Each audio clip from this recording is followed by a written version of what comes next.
Okay, so the job today was to finish the floor of my small Viking cabin here. It was a relatively simple job. I had these beams that I needed to fill into the bottom frame, attach them with pegs, drill the holes, put the pegs in. I used a bit of tar to grease the I used a bit of tar to grease the pegs and make sure they go right in. And onto each beam I attached a smaller piece of wood to create a small shelf on which I can lay the floorboards on. And I must admit I have been running a bit out of materials here, so I decided to use some old floorboards that have been lying around for many years. Actually, we used them to redo the kitchen in our house, and I had some left over, so I used these old floorboards. So no hand-hewn beams or boards here for now. I want this floor to be removable. I don't want it fixed in. I still don't know how this floor will take it when the area floods. So I put the boards in with a lot of tension, so they're held in by the friction, by being tight against each other. But I do have the opportunity to knock one up and to carry them away and store them somewhere else if we have a really wet period with a lot of rain.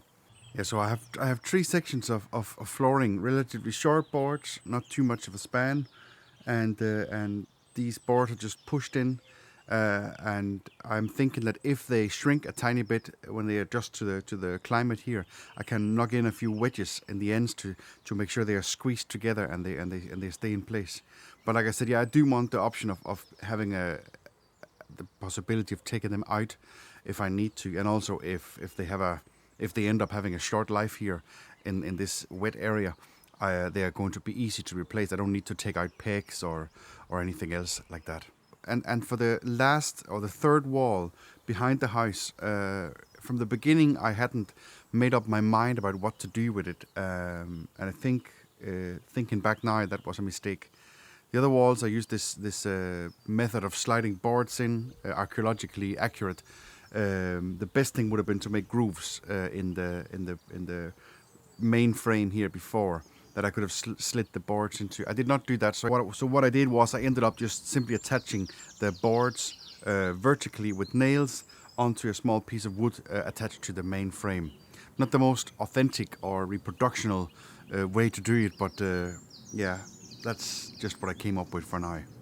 So yeah, it was some relatively simple jobs here today, and in the end of the video you saw me closing up the gaps on each side of the opening that I made for the window in the wall back here.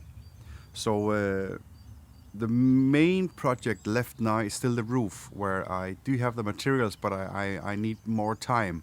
I need to find bigger chunks of time to prepare this frame that will go around the edge of the roof that will hold the turf in place. I need some really good and precise joinery. I need a way of attaching the frame to the existing roof construction.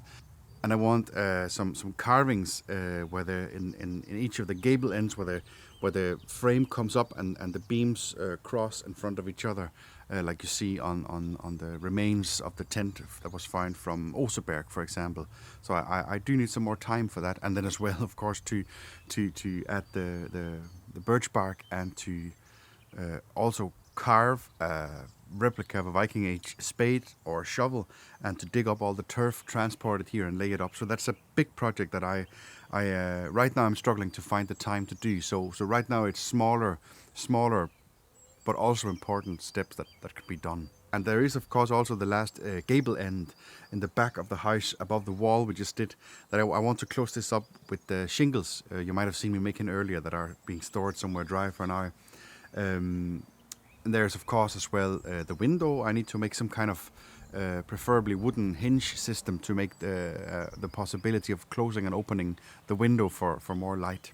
So the plan is not to have this closed up as a completely closed and sealed cabin. I will have the front part towards where we are now and towards the stream open.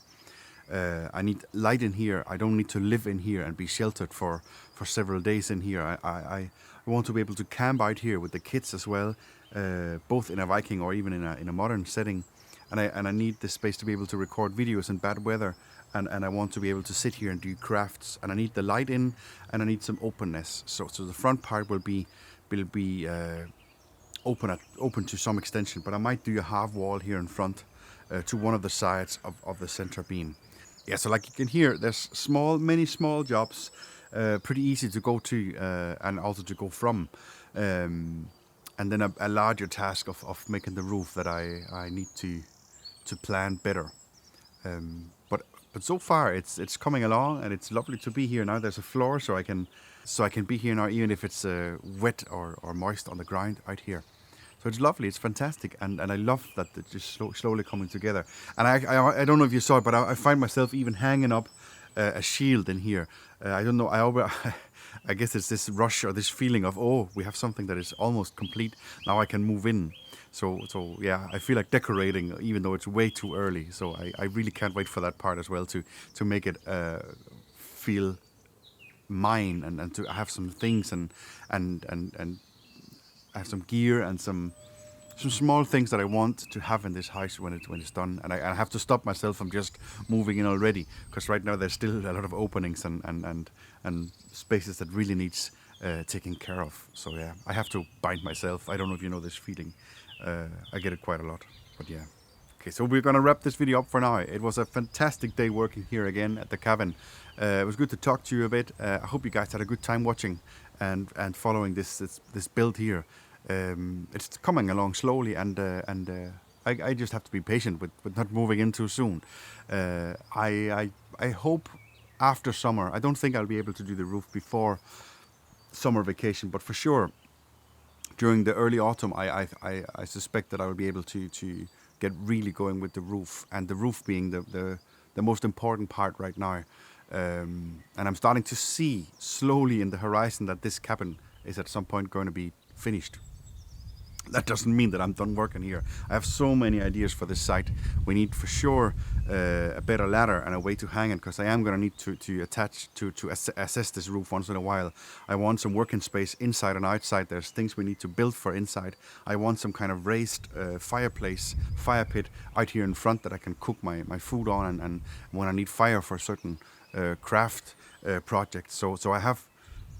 It's still going, and we're not gonna just abandon this site. Don't worry, I'll keep you along for the whole journey. And for now, thank you so much for watching and for being a part of this.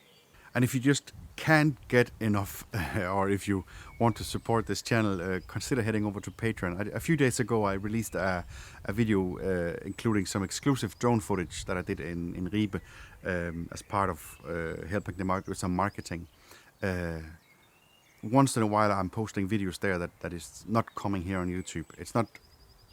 My main focus is, of course, you guys here on YouTube, but the Patreon channel is a big help in keeping the show going, because it does provide me with a steady flow of support, financial support, that helps me out to keep the gear updated and to buy materials and to fund whatever I'm doing.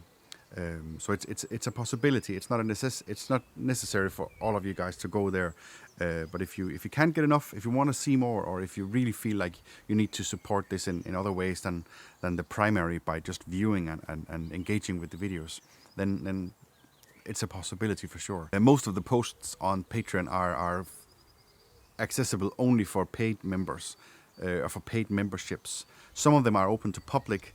And most of the posts, even if you're just a guest visiting and you don't want to engage fully by subscribing for a monthly donation, you can do one-time purchases for some of the posts and still get access for a relatively small amount to see some of this exclusive Patreon footage. I want to make sure this is not a beg or a plea, because I'm absolutely happy with you guys being here on YouTube and being part of the project. So this is just an extra option.